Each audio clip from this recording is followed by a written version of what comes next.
Doctor नीलम जुनेजा, सहचर्य इतिहास, राजकीय महाविद्यालय श्री कानपुर महाविद्यालय के यूट्यूब चैनल पर एक बार फिर आपका अभिनंदन करते हुए हम प्राचीन भारत के इतिहास को जानने के साधनों में पुरातात्विक साधनों के बारे में आपसे चर्चा करना चाहते हैं।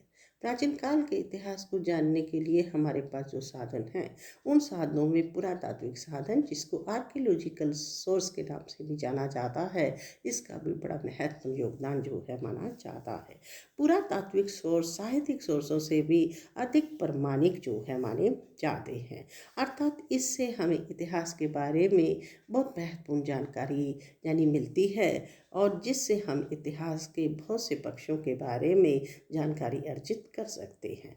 पुरातात्विक साधन वो साधन हैं जिसमें अभिलेख, स्मारक, भग्नावशेष, मुद्राएं, कलाकृतियाँ और मिट्टी के बर्तन इत्यादि जो हैं आते हैं।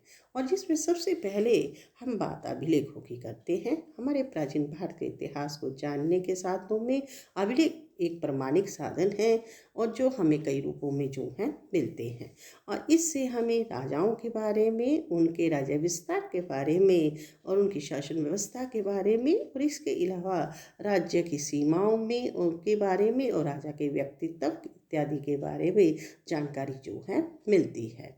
और जो अभिलेख हमें भारत के अंतर्गत मिले हैं, ये अभिलेख कई रूपों में उपलब्ध होते हैं, जिसमें शिलालेख, स्तंभलेख, ताम्रपात्र लेख, गुहा लेख, मूर्ति लेख इत्यादि जो हैं आते हैं।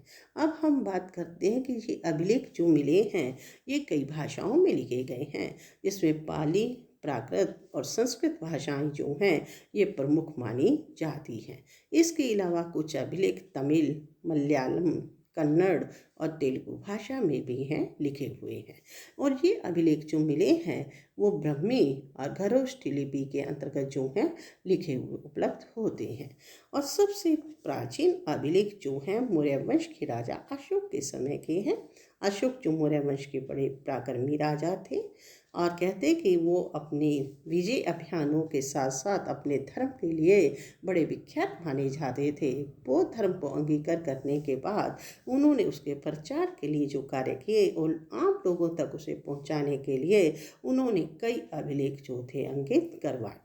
अशोक के समय के जो अभिलेख थे, इसको पढ़ने में सबसे पहले 1837 ईस्वी में जेम्स प्रिंसेप नाम के विद्वान के द्वारा उनके समय के अभिलेख को पढ़ा गया, जिससे अशोक के धर्म और उनके राजत्व के आदर्शों के बारे में हमें जानकारी जो थी उपलब्ध हुई।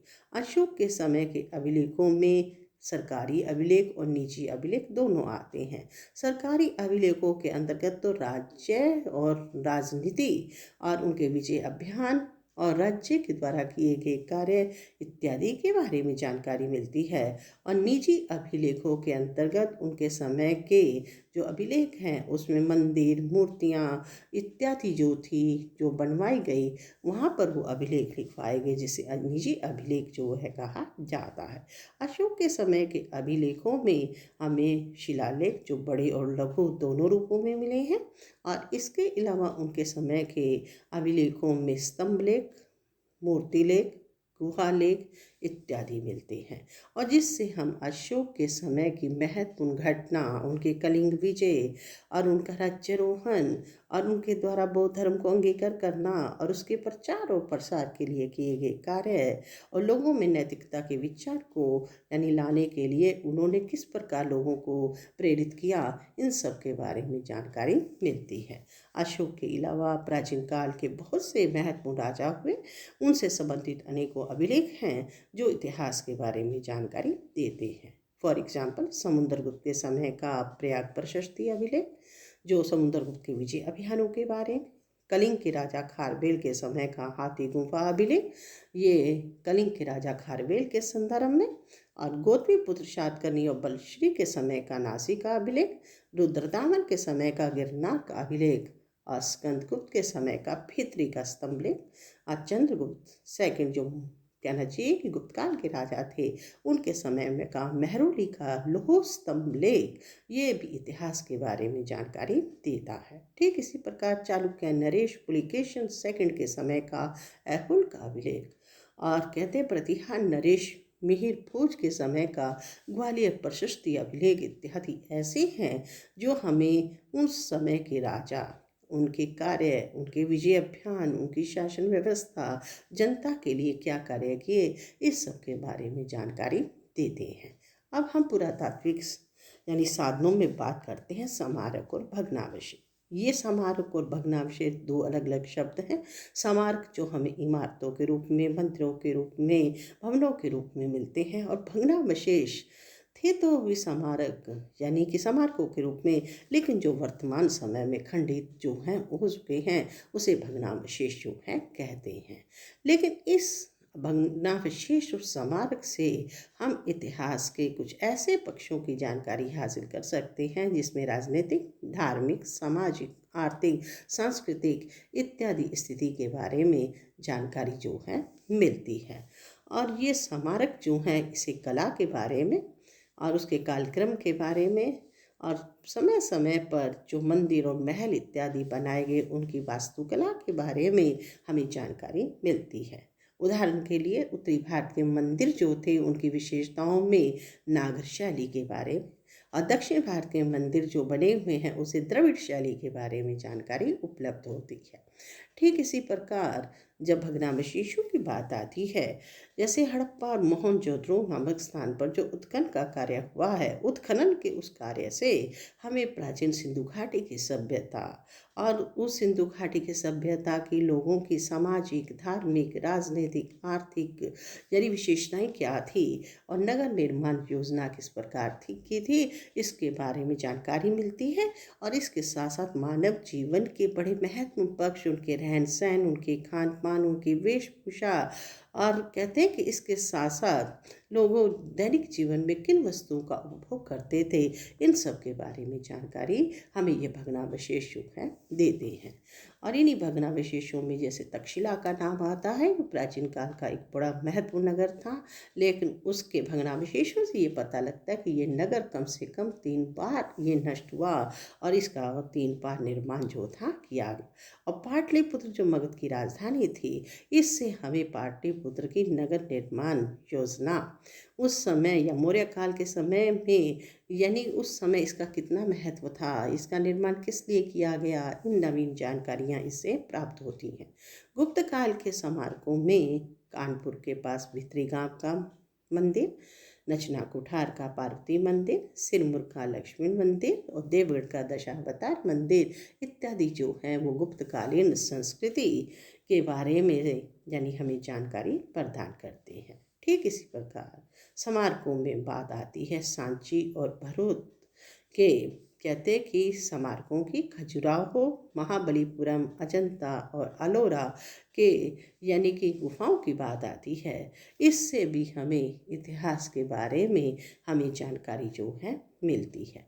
एक महत्वपूर्ण स्मारकों से ये भी पता चलता है कि हमारी भारतीय संस्कृति प्राचीन काल में 200 देशों तक जो थी पहुंच चुकी थी, अर्थात ये संस्कृति ने विदेशियों को भी प्रभावित किया था, क्योंकि भारत से यानी कि मिलते जुलते बहुत से मंदिर विदेशों में भी मिले हैं। जैसे जावा में शिव मंदिर, मध्य जावा के अंतर्गत कई हिंदू मंदिर, और इसके अलावा कहते कंबोज में जैसे शिव से संबंधित कई मंदिर और कई बौद्ध स्मारक इत्यादि जो हैं, यानी जैसे लंका, मलाया, कंबोज, बाली कई स्थानों पर मिले हैं। इससे भारत का विदेशों के साथ क्या संबंध था, इसके बारे में जानकारी मिलती है। अब हम बात करते हैं पुरातात्विक सामग्री में मुद्राओं की। मुद्राएं भी इतिहास को जानने का साधन है, और मुद्राएं इतिहास को जानने का एक ऐसा प्रमाणिक साधन है जिससे हम राजा के राजवंश, उनके धार्मिक यानी कि धर्म के प्रति क्या उनकी आस्था थी और उनके राजकीय चिन्ह क्या थे और उनके समय की आर्थिक दशा क्या थी। अगर सोने, चांदी और तांबे के सिक्के उनके समय के मिले हैं, सोने के सिक्के उनकी यानी कि अच्छी आर्थिक स्थिति के बारे में, चांदी के सिक्के मध्यम और तांबे के सिक्के उनकी सामान्य स्थिति के बारे में जानकारी देते हैं।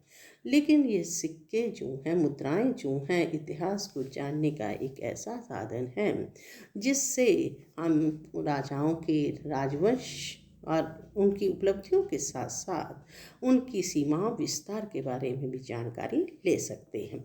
अगर किसी राजा के समय के सिक्के यानी विशाल क्षेत्र में मिले हैं तो उनके व्यापक प्रशासन के बारे में, अगर किसी राजा के समय के सिक्के यानी कि कम सीमाओं में मिले हैं तो उनके अल्प विस्तार क्षेत्र के बारे में, अगर किसी राजा के समय के सिक्के बहुसंख्यक मात्रा में हैं तो उनके दीर्घकालीन शासन के बारे में, और कम मिले हैं तो अल्पकालीन शासन के बारे में जानकारी जो है मिलती है। अर्थात ये सिक्के भी इतिहास के बारे में जानकारी देते हैं। और सिक्कों में एक महत्वपूर्ण चीज़ हमें ये भी पता चलती है कि ये सिक्के जो हैं वो इतिहास को जानने का या मुद्राएं इतिहास को जानने का एक ऐसा साधन है जिससे राजाओं की रुचि के बारे में भी या उनके यानी किस धर्म इत्यादि के बारे में झुकाव था इसके बारे में भी पता चलता है। जैसे समुद्रगुप्त के समय के सिक्के हैं, उसके ऊपर समुद्रगुप्त को हाथ में वीणा लिए यानी उसे बजाते हुए दर्शाया गया है, तो इससे ये पता लगता है कि उन्हें संगीत में बहुत रुचि थी। कुछ सिक्कों पर उनके अश्वमेघ लिखा हुआ है तो उनके विजय अभियानों में, और कुछ सिक्कों के ऊपर कविराज लिखा हुआ है तो इससे उनके साहित्य के प्रति रुचि के बारे में जानकारी जो है मिलती है। और कुछ सिक्के ऐसे भी हैं, एक ही सिक्के पर दो दो राजाओं के नाम अंकित हैं। इससे किस राजा ने किस राज्य के ऊपर अधिकार किया इसकी जानकारी जो है मिलती है। अर्थात हम ये कह सकते हैं कि इन सिक्कों से हमें प्राचीन काल के जो राजा थे उनके इतिहास के अंतर्गत उनका क्या योगदान था, उन्होंने अपने समय में क्या क्या उपलब्धियां अर्जित की, इसके बारे में हमें जानकारी मिलती है। और विदेशों के साथ भारत के संबंधों का भी पता चलता है। व्यापार में सिक्कों का आदान प्रदान किया जाता था, ये विनिमय का साधन था, ये भी इसके बारे में जानकारी देते हैं। अर्थात मुद्राएं भी इतिहास को जानने का एक बड़ा महत्वपूर्ण साधन माना जाता है। अब हम बात करते हैं कलाकृतियों की, यानी प्राचीन काल के इतिहास को जानने में कलाकृतियाँ जिसमें भित्ति चित्र, स्तंभ, मूर्तियाँ, मंदिर, खिलौने, आभूषण इत्यादि आते हैं। यो कलाकृतियों के रूप में यानी उपलब्ध होती हैं।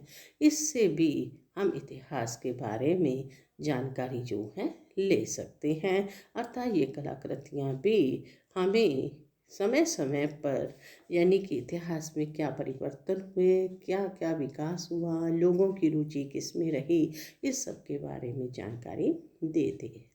अब हम बात करते हैं मिट्टी के बर्तन की। हमारे प्राचीन काल में लोग जो थे यानी कि मिट्टी के बर्तनों का इस्तेमाल करते थे, और मिट्टी के बर्तन जो हैं ऐतिहासिक महत्व का एक बड़ा साधन माने जाते हैं। ये बर्तन न केवल कला की दृष्टि से उपयोगी हैं बल्कि इन मिट्टी की जांच करने से उसकी आयु के बारे में, अर्थात कितने वर्ष प्राचीन ये थे, इसके बारे में, कालक्रम के बारे में हमें जानकारी जो है मिलती है। और इन मिट्टी के बर्तनों की उपयोगिता के बारे में, बनाने की कला के बारे में, और इसके अलावा इन मिट्टी के बर्तनों से यानी कुम्हार जो थे उनकी कला कितनी उन्नत थी, इस इत्यादि के बारे में जानकारी मिलती है। निष्कर्ष के तौर पर अंत में हम यही कहना चाहते हैं कि हमारा प्राचीन काल का जो इतिहास है इसको जानने के लिए साधनों की कोई कमी नहीं है। साहित्यिक और पुरातात्विक दोनों प्रकार के साधन बड़े महत्वपूर्ण हैं। अगर हम इसका अध्ययन करें या सूक्ष्म दृष्टि से अवलोकन करें, अर्थात साहित्यों को पढ़ें या पुरातात्विक साधनों को देखें, तो हम इतिहास के बारे में या प्राचीन काल का जो इतिहास है उसके बारे में हम विस्तृत जानकारी अर्जित जो है कर सकते हैं। धन्यवाद।